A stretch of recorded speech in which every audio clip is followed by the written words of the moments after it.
नमस्कार दोस्तों, एक बार फिर स्वागत है आप सभी का आपके अपने YouTube चैनल मदन मोहन सती उत्तराखंडी पर। आइए सुनते हैं एक नई कहानी। शीर्षक है आलसी सेठ और चतुर सेवक। एक शहर में धन्ना नाम का एक सेठ रहता था। उसके पिता उसके लिए बहुत सारा धन छोड़ गए थे। धन्ना के पिता बहुत मेहनती थे, लेकिन एक बीमारी के चलते धन्ना के पिता की मृत्यु हो गई। धन्ना के पिता का रामू नाम का एक सेवक था, जो बहुत ही ईमानदार था। अब वह मालिक की मृत्यु के बाद उसके बेटे के लिए काम करने लगा। शहर के व्यापारियों को जब पता चला कि अब कारोबार धन्ना सेठ संभाल रहा है, तो वे धन्ना सेठ से मिलने पहुंचे।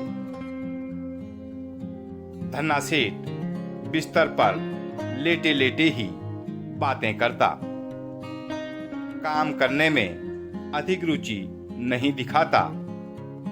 व्यापारी लोग भांप गए, धन्ना तो है आलसी, इसे अपने चंगुल में फंसाया जा सकता है।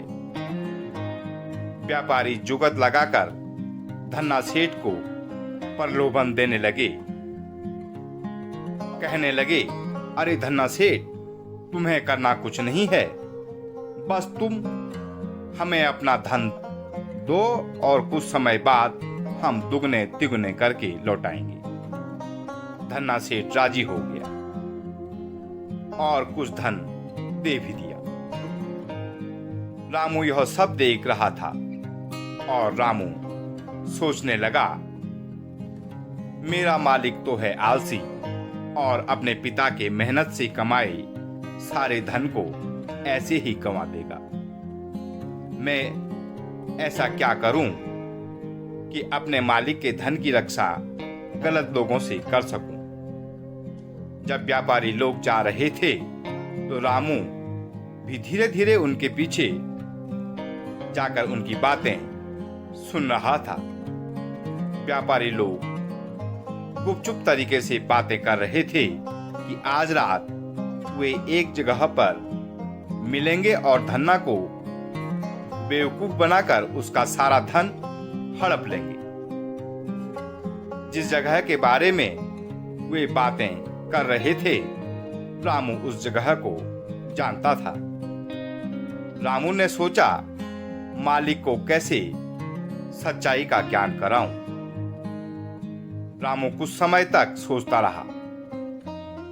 रामू धन्ना के पास गया और बोला, बड़े मालिक साहब ने मरने से पहले आपके लिए एक खजाना मेरे घर पर रख छोड़ा है और कहा था कि इसे मैं आपको रात में ही दूं। यह उनकी आखिरी इच्छा भी थी कि आप स्वयं आकर ही इसे लें। रामू धन्ना से पूछता है, क्या आप चलेंगे? क्या आप अपने पिता की आखिरी इच्छा का मान रखेंगे? पिता की इच्छा के मान की बात थी, तो धन्ना आलसी होते हुए भी चलने को तैयार हो गया। रात होते ही रामू धन्ना को उसी जगह पर ले गया जहां पर सभी व्यापारी योजना बना रहे थे। रामू धन्ना को लेकर पेड़ के पीछे छिप गया।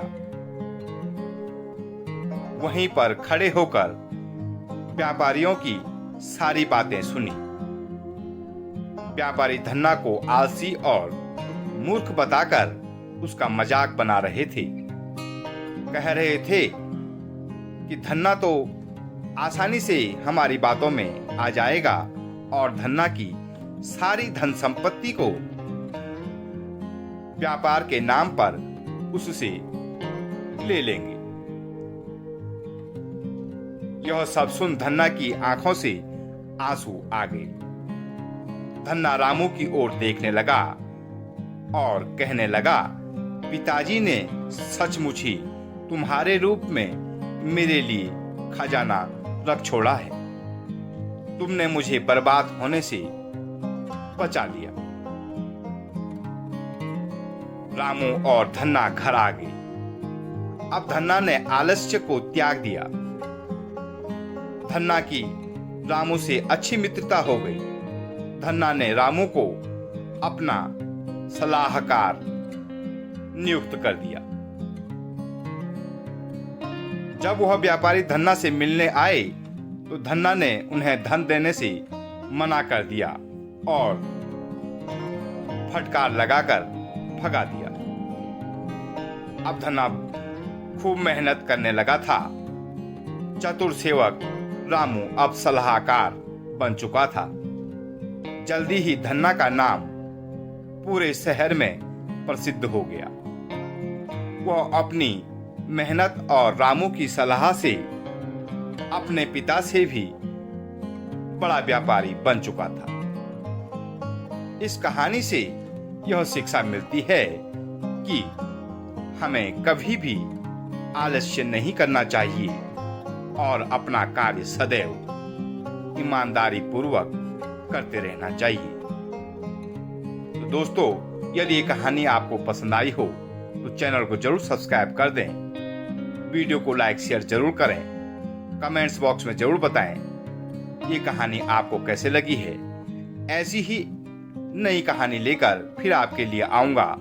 तब तक के लिए स्वस्थ रहिए, व्यस्त रहिए, मस्त रहिए। धन्यवाद।